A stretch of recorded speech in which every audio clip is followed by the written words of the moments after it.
Chicos y chicas, los saluda el profesor Héctor Silmar Herrera Martínez, mejor conocido en YouTube como el profe Silmar. El día de hoy traigo para ustedes un tema relacionado con la asignatura de español, que se titula el teatro. Pues bien, chicos, hoy nos toca hablar de español. Y sobre todo nos toca hablar de algo muy interesante, muy entretenido y muy importante en la vida de la sociedad. Desde sus inicios hasta nuestros tiempos, el teatro ha sido muy fundamental. Ha sido una forma de expresión que, además de entretener, busca enseñarnos, busca formarnos como seres humanos. Pues bien, chicos, hoy hablaremos del teatro. Como siempre lo hacemos, empezamos con una parte introductoria, con un pequeño concepto que nos da la directriz para guiar nuestro tema. El concepto dice así: el teatro es una obra escrita perteneciente al género literario, creada para ser representada. Muy breve nuestro concepto. Una obra escrita, plasmada por las manos del hombre, del ser humano, válgase la redundancia, hombre o mujer, perteneciente al género literario. Recordemos, chicos, que cuando hablamos de español hay diferentes géneros. En particular, el género literario es un género de entretenimiento, de arte, que busca entretenernos de una manera escrita. Sabemos que hay géneros informativos y géneros de otro tipo que tienen otra intencionalidad. En el caso del género literario es entretenernos. ¿Cómo? Empleando el manejo adecuado de las palabras. Pues bien, dice creada para ser representada. Además de ser escrita en un primer momento, la intención de esa obra de teatro es que sea representada. ¿Y representada para qué? Pues hoy vamos a ver por qué es tan importante el teatro, las obras teatrales y su representación. Pues como siempre lo hacemos, chicos, vamos a iniciar hablando de la historia, del antecedente histórico del tema. En el caso de las obras de teatro, es un antecedente muy establecido que nos dice. Se dice que fue creado en Atenas, en Grecia, en la ciudad de Atenas, en la gran polis de Atenas. Fue creado allá por el siglo 5 y 6 antes de Cristo. En este caso fue donde se empezó a ver las primeras manifestaciones teatrales. ¿Y por qué se dio eso? Luego también vemos, ahorita vamos a ver, que también en Roma, segundo segundo país en donde se dio el origen del teatro, fue allá por el siglo 3 antes de Cristo. En ambas situaciones, primero en Atenas, luego en Roma, la intención del teatro fue dar a conocer sus grandes batallas, sus grandes obras que hacían sus personajes. Recuerden ustedes que en Grecia, al igual que en Roma, tenían sus militares, sus representantes, quienes iban a la guerra a luchar contra otros pueblos y regresaban victoriosos muchas veces con la intención de que todo el mundo supiera sus grandes hazañas. El asunto es que no todo el mundo sabía leer. Y sí existían los escribas, personas que se dedicaban a escribir esas historias, esas hazañas. Podíamos hablar de esas hazañas cuando hablamos de los tipos de texto como los mitos griegos, las epopeyas, como aquella epopeya de Gilgamesh, aquellas la Ilíada de Homero, las grandes batallas épicas escritas. Los escribas se dedicaban a escribir esa historia para goce de los representantes, de los gobernantes, quienes con orgullo veían y decían, bueno, pues qué padre, ¿no? Qué forma de luchar, qué manera de representar a nuestro país, a nuestra civilización griega en su momento y también a la civilización romana, aquel gran imperio romano. Pues bien, se dieron cuenta de que el leerlo era muy importante, pero para aquellos tiempos la gran mayoría de la población popular no sabía leer. Y los gobernantes pretendían que todo el pueblo en general supiera de esas grandes hazañas, de esas luchas épicas, esas batallas épicas.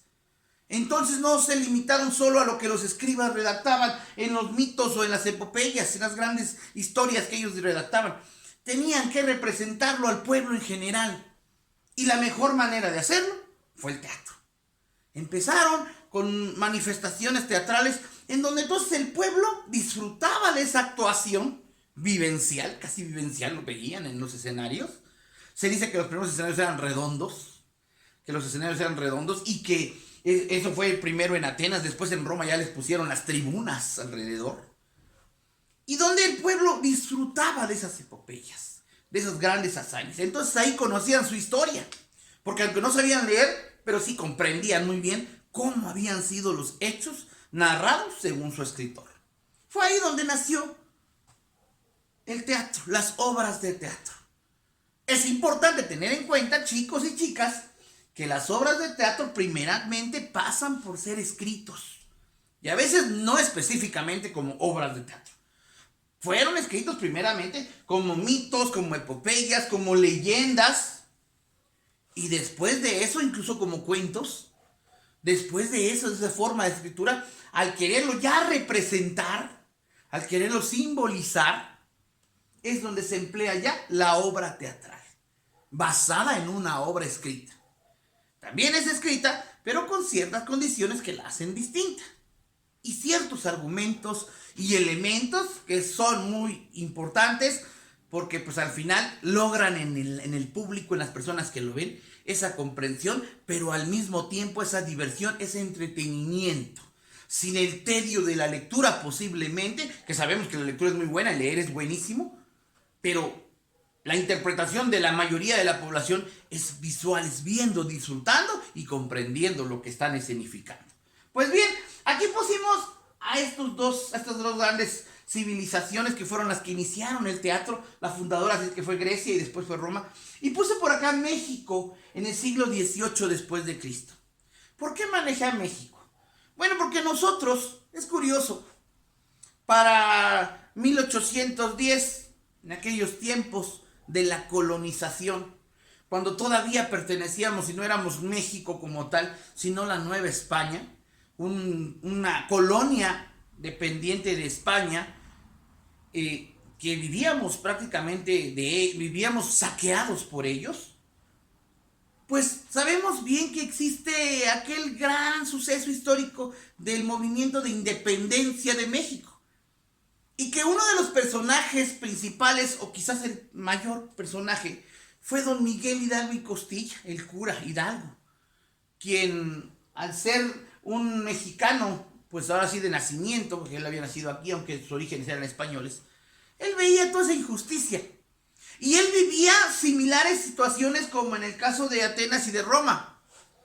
Vivía la situación de que la gran mayoría de la población en México no sabía leer. Ese era un privilegio para los españoles, incluso no para todos los españoles, sobre todo para los peninsulares, ese privilegio de la lectura. Entonces, era muy difícil, era un pueblo que de alguna manera se notaba ignorante ante la situación, y de ahí era la opresión. Los españoles se basaban de que, pues ellos no saben, pues los podemos seguir humillando, ¿no?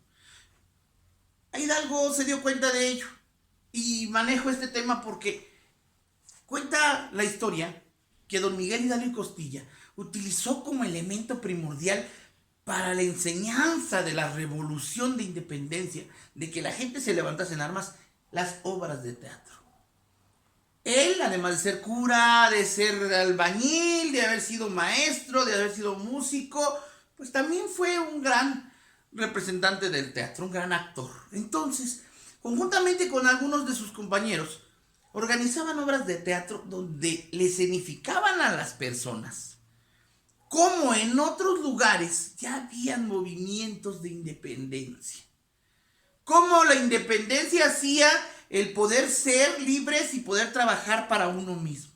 Y lo hacían de manera teatral para que la gente comprendiera y empezase a nacer en ellos el sentido revolucionario, el de luchar en contra de los españoles. Por eso lo menciono acá, porque el teatro ha funcionado a lo largo de la historia, no solo con México, con muchos otros países, ha funcionado como un motor revolucionario, algo que genera cambios. Cuando en una población la lectura no es ahora sí el pan de cada día, es la representación la que hace que las personas comprendan mejor. Y he ahí la importancia del teatro a nivel mundial. Pues bien, chicos, como vimos ahorita, este es un antecedente de lo que es el teatro, las obras de teatro. Los primeros escritos que fundamentaron a las obras teatrales fueron los mitos griegos, las epopeyas, las batallas épicas, como no recordar aquella de Perseo y la Medusa, por ejemplo, de Homero, la Ilíada de Homero. Tantas cosas que fueron escritas y basadas en sus personajes y que después terminaron siendo obras teatrales representadas al pueblo en general. Pues bien, ¿por qué es tan importante el teatro? ¿Por qué es tan diferente a otras manifestaciones artísticas y en este sentido del género literario? Sabemos que hay manifestaciones de otro tipo que solo se limitan a la lectura, al goce de la lectura y la interpretación y nada más. Y a la imaginación posiblemente. Y el teatro en este caso nos lleva más allá. ¿Y por qué van a decir ustedes? Pues aquí les anoté las partes esenciales de una obra de teatro. Los momentos que la hacen tan interesante y tan completa como una obra literaria, como parte del género literario. ¿Por qué es tan completa la obra de teatro? Pues ahí les va. Es completa porque basa en escritura. Luego de leer una obra original que quizás no fue hecha para hacer representación teatral, poder interpretarla, escribirla en forma de guión teatral. ¿Qué es un guión teatral? Es similar al guión de radio, es donde nos va dando las pausas de cómo vamos a participar de la representación de ese texto literario. Luego dice que otro elemento es la interpretación. Aquí ponemos entre paréntesis los actores. Esa capacidad de llevar la idea escrita por el autor a la representación corporal y verbal, oral, del actor. El cómo puede expresar las cosas. Luego dice la producción, la puesta en escena. Ya no solo dejar a la imaginación. Cuando leemos un libro, nos recreamos la situación y lo disfrutamos. Es muy ameno leer, interpretar e imaginarnos las cosas. En este caso es llevarlo a la realidad. La producción de esa imaginación a la realidad. ¿Basada en qué? Bueno, pues por ejemplo aquí manejo otro elemento importantísimo que es el vestuario.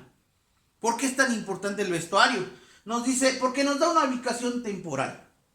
Muchas lecturas, todas sin duda, han sido escritas en determinados momentos de la historia del ser humano.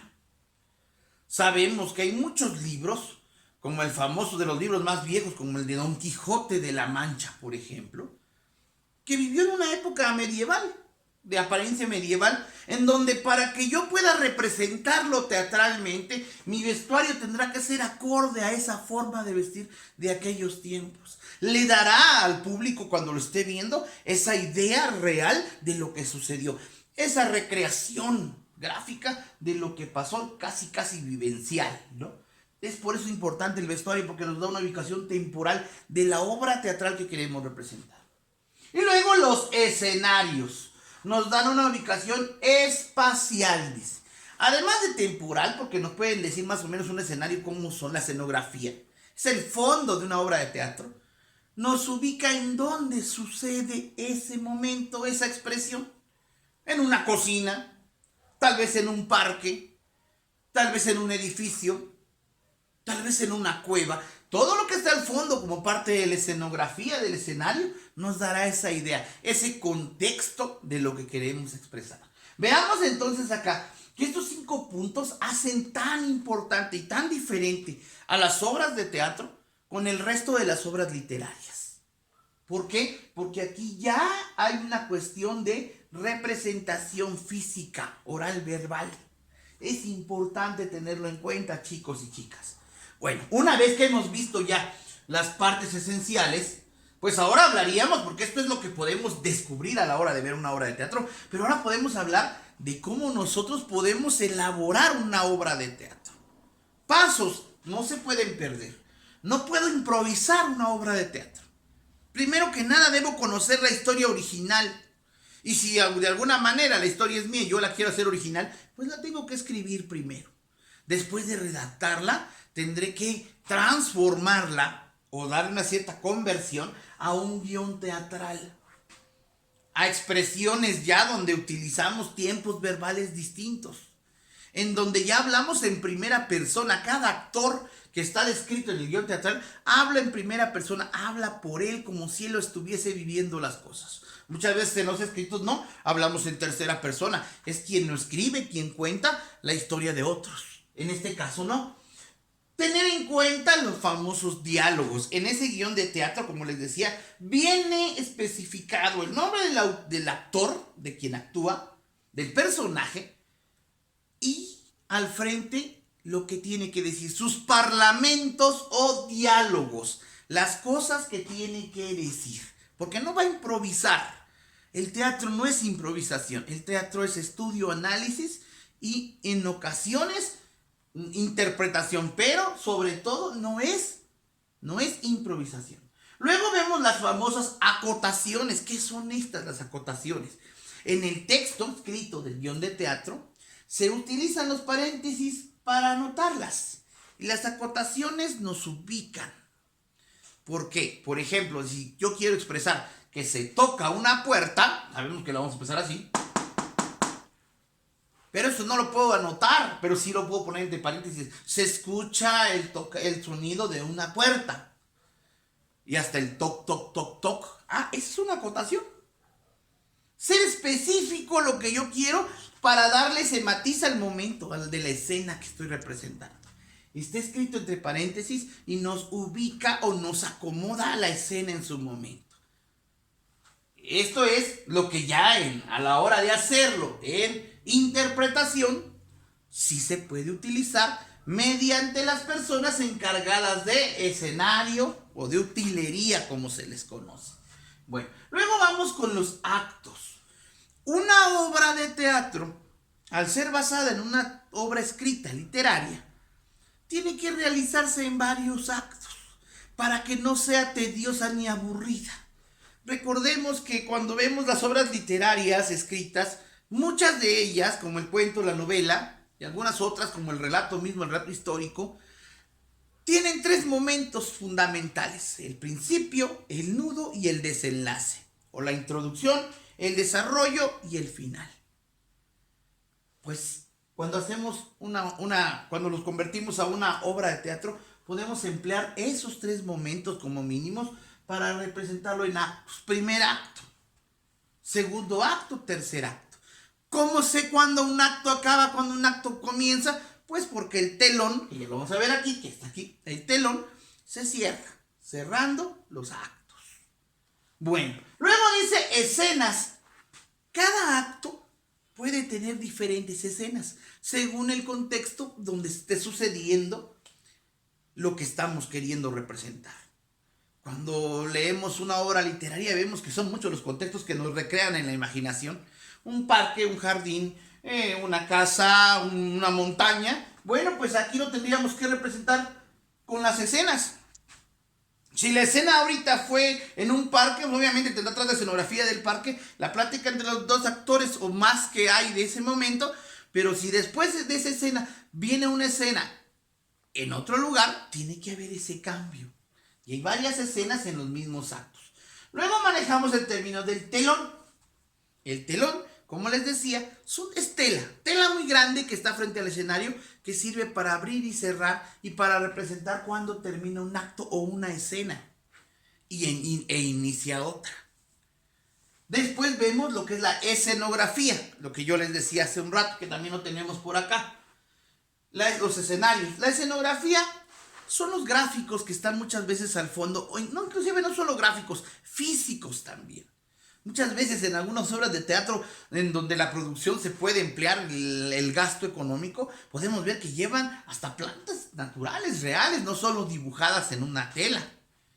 Llevan autos, por ejemplo, dentro del mismo escenario.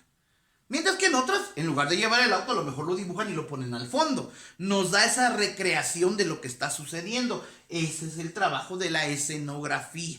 Los escenógrafos y los especialistas, los utileros, son los encargados de emplearlo durante la obra de teatro. Esa escenografía suele variar muchas veces en una obra de teatro según la cantidad de contextos que se empleen en dicha obra.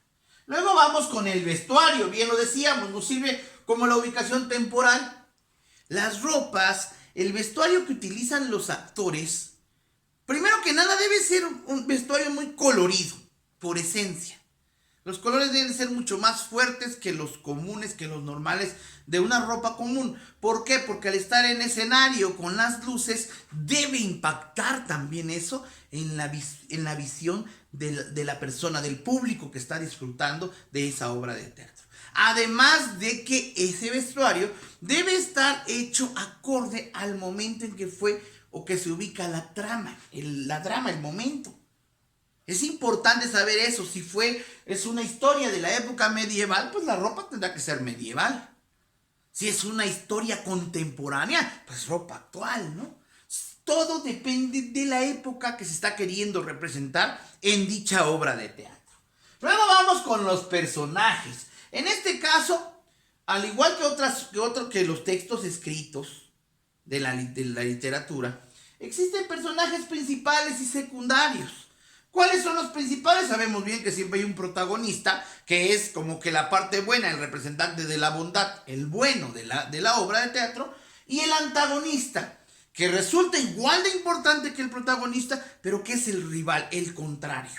En ocasiones le podemos llamar como el malo de la historia, pero en ocasiones no lo es. Simplemente es el contrario al protagonista, o a la protagonista, según sea el caso. Existen los personajes secundarios que complementan muy bien a una obra de teatro en su participación, porque en ocasiones, aunque hay obras de teatro que no manejan muchas personas, entre más actores haya, más entretenimiento hay para el público. Y más comprensión también y disfrute y goce de esas obras de teatro. Por último, hablar de que existen los narradores también en las obras de teatro. Todo depende de la forma en cómo queramos representarla. Hay obras de teatro en donde no hay narradores porque simplemente se llega y se plasma, se representa lo que se está viviendo. Y hay otras en las que el narrador va dando los momentos precisos para comprender más la obra. En ocasiones el narrador está únicamente como una voz en el espacio y en otras ocasiones también está como parte de los actores. Suele pasar. Es muy común encontrar el narrador, sobre todo en las obras infantiles, obras teatrales infantiles, donde en ocasiones el narrador resulta ser un animalito de la escenografía, un actor vestido de animalito, que recuerden como en los cuentos, recuerden que una obra, en este caso una obra infantil teatral, se derivaría de un cuento o de una fábula, y sabemos que una de las esencias del cuento y la fábula es que los personajes pueden ser animales con actitudes humanas. Y lo mismo sería a la hora de representarlo en una obra de teatro. Hasta aquí vamos más o menos desglosando cómo funcionan algunos elementos del guión teatral que deben estar especificados de manera escrita. Y además que ya vimos los 5 puntos que no hay que perder de vista para lograr una excelente obra de teatro. Ahora es importante, chicos y chicas, conocer algunos de los géneros teatrales. Vean cómo género literario, ahí está la obra de teatro, pero dentro de la misma obra de teatro tiene sus propios géneros, sus propias formas de expresión. No todas las obras de teatro tienen las mismas líneas, las mismas intenciones, no. Buscan representar cada cosa distinta y por eso reciben sus propios nombres. En este caso tenemos acá los básicos, que son la primera, la más usual, la más popular, la tragedia.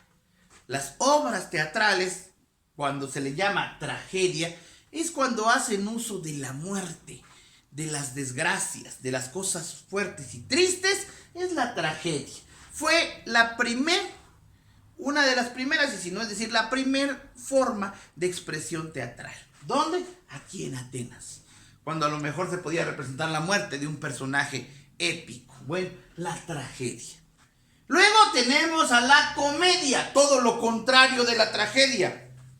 Mientras que aquí es tristeza, es muerte, como decíamos, es sobriedad, es oscuridad. La comedia es alegría, es humor, es actuar para sonreír, para hacer reír al público. Posiblemente en la tragedia hagamos llorar al público, pero en la comedia no. los haremos reír, los haremos disfrutar un momento de humor con los actos que hemos de realizar. Luego vemos que está la drama. La drama es llevar al teatro, a la representación teatral, actos cotidianos de la vida. Hoy en día también la televisión ya complementa eso. Cuando vemos programas televisivos que son actuados, pues son una especie de obra de teatro. Que a diferencia de lo que estamos hablando, las obras de teatro son presenciales, con un público presencial y con actores presenciales. En el caso de las televisiones vemos que hay algunos programas de la televisión, vemos algunos programas que son actuados todos, como igual las telenovelas, por ejemplo, pero sin público. El público lo ve después de haber grabado. Existe la famosa edición, el poder corregir errores. Mientras que en el teatro real, en las obras de teatro, es una actuación espontánea, de momento, basada en lo escrito, pero de momento. No se puede hacer, si hay errores habrá que corregirlos sobre la marcha. No se puede editar una obra de teatro porque es presencial. Hay que tenerlo en cuenta. Presencial, muchas ocasiones, tanto de parte de los actores como de parte del público. Ya decíamos, la drama es cuando se tocan temas de la vida común y se llevan al teatro. Luego los musicales, su nombre lo dice.